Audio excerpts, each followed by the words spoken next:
Hi guys, I just want to go over some tips on how to start your representational landscape drawing using the grid.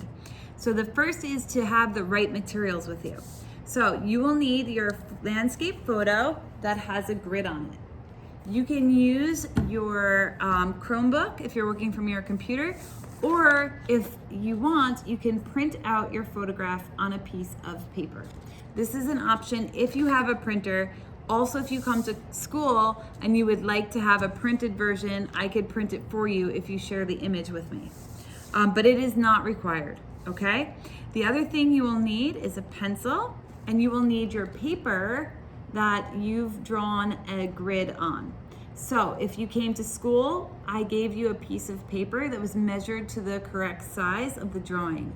If you're working from home, you're working in your sketchbook or on a piece of white printer paper, and you should have a rectangle that is 8 by 10 inches drawn out and a grid inside that rectangle, okay? All of this is on the videos for Tuesday if you need to check and double check your work. Okay, if you print your photo out, you do have one more option as a tip. You can put numbers across and letters going up and down. This provides you with a point of reference because you put the same numbers on your piece of paper and the same letters, and it will help you find things. So for example, if I want to see where this empty space in the middle is, I can look and say, oh, okay, that's in row, the column 5 and in row D. So that's going to be an empty part, okay? That's where the tree line's starting. So that's just a tip if you end up printing it out. There's nothing wrong with working from the computer too. It's just a matter of preference, whatever you like. Okay, my next tip for you is to start drawing some of the more major shapes. So for example, in this landscape, instead of doing all this little detail of the water and the rocks first, I'm gonna draw the horizon line of these mountains, or outline maybe is a better word, of these mountains. And then I'm gonna draw the outline of the trees. And then maybe I'll draw the line where the water is. So I'm gonna break down the main parts of the drawing first, and then I'm gonna go back and put the details in.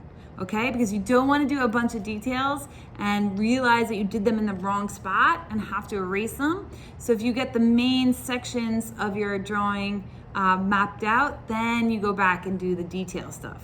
I know everybody's picture is a little bit different, but try to think of it that way. So if you're doing a cityscape, like some of you are, you might want to just do the outline of the buildings, first, and then go back in and do the details on the buildings, okay? If you're doing a scene with tons of trees that have lots of details, maybe just do the outline like here of the trees first, see where they go, and then go back and do the detail, okay? It's gonna help you in case you make a mistake, and it's gonna help you sort of visualize the whole space. All right, so I'm gonna start by following along, and I see in my row B, I'm gonna draw, now I know here that you can't see what I'm drawing, so I'm just going to do it quickly because I only have one camera set up right now for this demonstration. But I actually outlined this a bit lighter before, but I started drawing just the outline of my buildings. Mountains.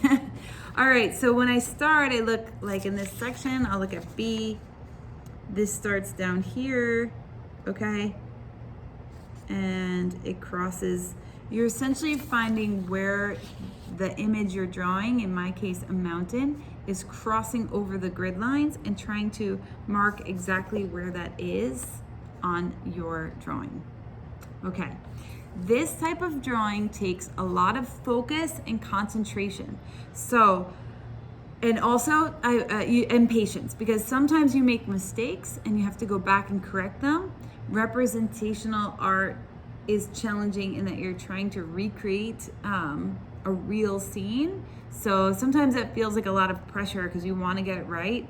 I want you to do your best, and I want you to enjoy it. So think of it as a fun challenge, and if you mess up or you make a mistake or whatever, we can fix it, but we can also find a way to incorporate that mistake into the drawing, okay? Because I know that this is sometimes kind of hard to draw from life.